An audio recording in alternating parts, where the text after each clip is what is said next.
So here we have a good question, excellent question. What about Chris McCormack? This is in reference to a Mark Cavendish too skinny video I just made. What about Chris McCormack at 5'11", weighs between 175 to 185? Not sure about that. Pretty versatile athlete, definitely. Can cycle, run, swim, like very people well can. Some say he's the best triathlete of all time, not a stick figure.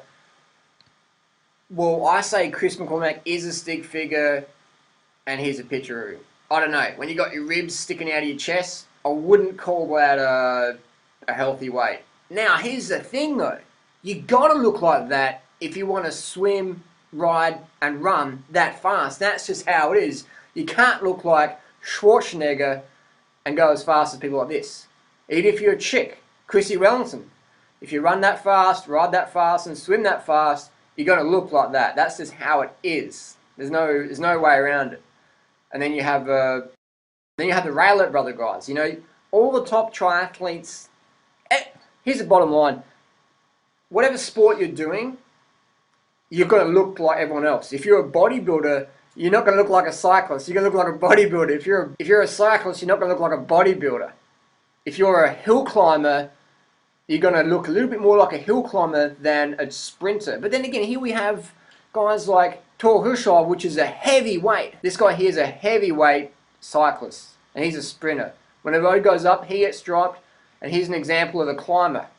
When the road goes up, this guy flies off the handle. So you can see that there's not much difference. Everyone in cycling, when it comes to endurance sports, you've got to be rail thin. But at the same time, this is where the eating sort of thing can go on, and the drug abuse and the stimulant abuse, and you know, that's going to be another topic for another video. But I'm saying that eat a lot of calories, eat healthy, eat a lot so you can train to get the results you want, and avoid getting caught up in the trying to stay race lean all year long. I guess that's a good one, is that people try and stay race fit all year long, and it's normally newbies that do that because they don't understand that everyone has their 10-15% weight gain over the year, and not everyone can run that peak level all year long. Maybe it's 4 weeks a year maximum. 4 weeks a year for most top athletes.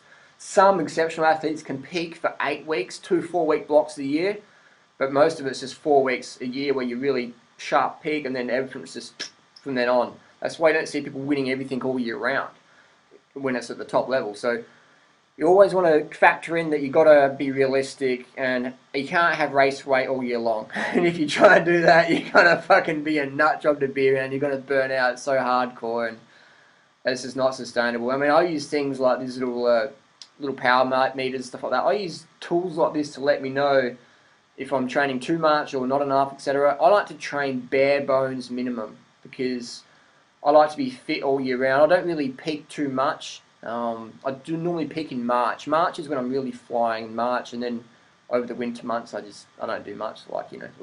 This is my out of shape condition at the moment. Just 2 or 3 hours a week training. I like to eat, man. I'd rather sit down and eat than go and train. That's the beauty of this high carb lifestyle. Vegan lifestyle, high carb, low fat. You can eat more than you train. I eat more. I spend more time eating than training. And that's a great way to be, is you can stay healthy. Yeah, it's all about health. It's not about starving yourself. It's about feasting. Don't get caught up. Don't do the Jan Ulrich where you starve and then you blow out. That's not what we want. We want to be lean and healthy for life, okay? Healthy is the focus. Focus on health in doubt. If in doubt, focus on health. Thanks for watching. Post your comments and questions down below. We'll do more videos. It's a pretty in-depth conversation. We'll cover this more. Post your questions down below and let's get started. If you want to learn more, subscribe to the cult. Thanks for watching. Peace.